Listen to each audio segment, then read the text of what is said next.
Chapter 5. These things being premise, I come to my principal intention of handling some questions or practical cases that present themselves in this business of mortification of sin in believers. The first, which is ahead of all the rest, and whereunto they are reduced, may be considered as lying under the ensuing proposal. Suppose a man to be a true believer, and yet finds in himself a powerful indwelling sin, leading him captivity to the law of it, consuming his heart with trouble, perplexing his thoughts, weakening his soul as to duties of communion with God, disquieting him as to peace, and perhaps defiling his conscience and exposing him to hardening through the deceitfulness of sin. What shall he do? What course shall he take and insist on for the mortification of this sin, lust, distemper, or corruption, to such a degree as that, though it be not utterly destroyed, yet in his contest with it, he may be enabled to keep up power, strength, and peace and communion with God? In answer to this important inquiry, I shall do these things. 1, show what it is to mortify any sin, and that both negatively and positively, that we be not mistaken in the foundation. 2, give general directions for such things as without which it will be utterly impossible for anyone to get any sin truly and spiritually mortified. 3, draw out the particulars whereby this is to be done, and the whole carrying on this consideration, that it is not of the doctrine of mortification in general, but only in reference to the particular case before proposed that I am treating.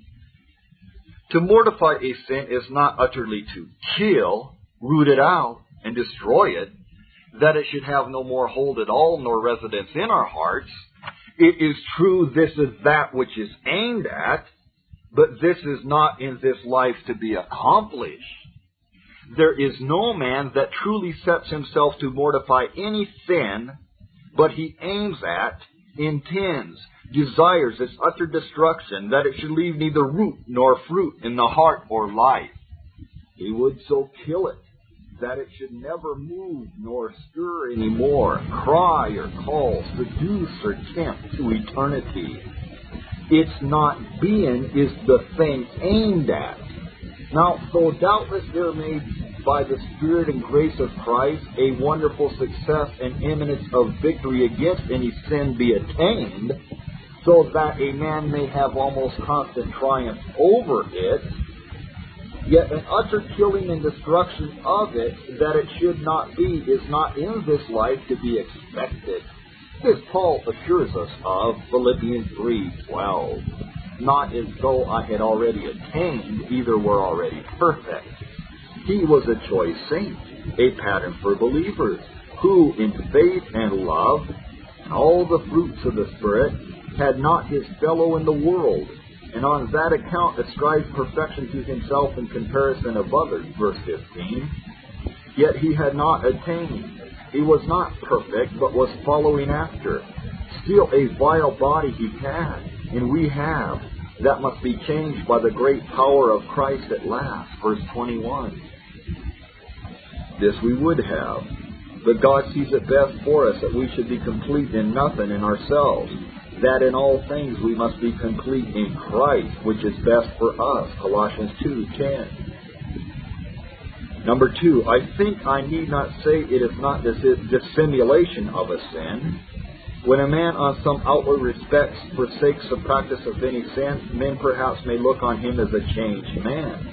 God knows that to his former iniquity he hath added cursed hypocrisy, and has got in a safer path to hell than he was in before.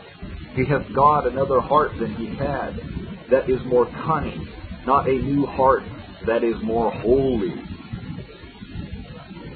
The mortification of sin consists not in the improvement of a quiet, sedate nature. Some men have an advantage by their natural constitution, so far as that they are not exposed to such violence of unruly passion and tumultuous affections as many others are.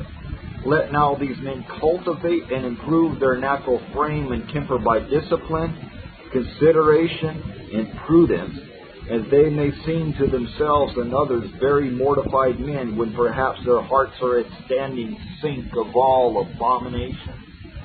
Some man is never so much troubled all his life, perhaps with anger and passion, nor doth trouble others, as another is almost every day, and yet the latter hath done more to the mortification of sin than the former. Let not such persons try their mortification by such things as their natural temper gives no life or vigor to. Let them bring themselves to self-denial, unbelief, envy, or some spiritual sin, and they will have a better view of themselves. Number 4, a sin is not mortified when it is only diverted. Simon Magus for a season left his sorcery, but his covetousness and ambition set him on work, remained still, and would have been acting another way. Therefore Peter tells him, I perceive that thou art in a gall of bitterness, notwithstanding the profession thou hast made, notwithstanding thy relinquishment of thy sorcery. Thy lust is as powerful as ever in thee. The same lust, only the streams of it are diverted. It now exerts and puts forth itself another way, but it is the old gall of bitterness still. A man may be sensible of a lust, set himself against the eruptions of it, take care that it shall not break forth as it has done, but in the meantime suffer the same corrupted habit to vent itself some other way, as he who heals and skins a running sore thinks himself cured, but in the meantime his flesh festereth by the corruption of the same humor, and breaks out in another place. And this diversion, with the alterations that attend it, often befalls men on accounts wholly foreign unto grace. Change of the course of life that a man was in, of relations, interests, designs may affect it. Yea, the very alterations in men's constitutions, occasioned by a natural progress in the course of their lives, may produce such change as these. Men in age do not usually persist in the pursuit of youthful lust, although they have never mortified any one of them. And the same is the case of bartering of lust, and leaving to serve one that a man may serve another. He that changes pride for worldliness, sensuality for Pharisaism, vanity in himself to the contempt of others, let him not think that he hath mortified the sin that he seems to have left. He has changed his master, but is a servant still. Number 5, occasional conquests of sin do not amount to a mortifying of it. There are 2 occasions or seasons wherein a man who is contending with any sin may seem to himself to have mortified it. 1, when it have had some sad eruption to the disturbance of his peace, terror of his conscience, dread of scandal, and evident provocation of God. This awakens and stirs up all that is in the man and amazes him, fills him with abhorrency of sin and himself for it, sends him to God, makes him cry out as for life, to abhor his lust as hell, and to set himself against it. The whole man, spiritual and natural, being now awaked, sin shrinks in its head, appears not, but lies as dead before him, as when one that hath drawn nigh to an army in the night, and hath killed a principal person, instantly the guards awake, men are roused up, and strict inquiry is made after the enemy, who, in the meantime, until the noise and tumult be over, hides himself, or lies like one that is dead, yet with firm resolution to do this like mischief again upon the like opportunity. Upon the sin among the Corinthians, see how they muster up themselves for the surprisal and destruction of it. 2 Corinthians chapter 7:11. So it is in a person when a breach hath been made upon his conscience, quiet perhaps credit, by his lust in some eruption of actual sin, carefulness, indignation, desire, fear, revenge are all set on work about it and against it. And lust is quiet for a season, being run down before them. But when the hurry is over and the inquest past, the thief appears again alive and is as busy as ever at his work. In a time of some judgment, calamity, or pressing affliction, the heart is then taken up with thoughts and contrivances of flying from the present troubles, fears, and dangers. This, as a convinced person concludes, is to be done only by relinquishment of sin, which gains peace with God. It is the anger of God in every affliction that galls a convinced person. To be quit of this, men resolve at such times against their sins. Sin shall never more have any place in them. They will never again give up themselves to the service of it. Accordingly, sin is quiet, stirs not, seems to be mortified, not indeed that it hath received any one wound, but merely because the soul hath possessed its faculties, whereby it should exert itself, with thoughts inconsistent with the motions thereof, which, when they are laid aside, sin returns again to its former life and vigor. So they are a full instance and description of this frame of spirit whereof I speak.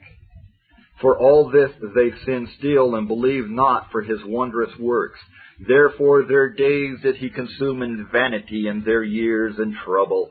When he slew them, then they sought him. And they returned and inquired early after God. And they remembered that God was their rock, and the high God their Redeemer. Nevertheless they did flatter him with their mouth, and they lied unto him with their tongues. For their heart was not right with him, neither were they steadfast in his covenant. I no way doubt but that when they sought and returned and inquired early after God, they did it with full purpose of heart as to the relinquishment of their sins. It is expressed in the word return. To turn or return to the Lord is by a relinquishment of sin. This they did early with earnestness and diligence. But yet their sin was unmortified for all this, verses 36 and 37. And this is a state of many humiliations in the days of affliction, and a great deceit in the hearts of believers themselves lies oftentimes herein. These and many other ways there are whereby poor souls deceive themselves and suppose they have mortified their lust when they live and are mighty, and on every occasion break forth of their disturbance and quietness.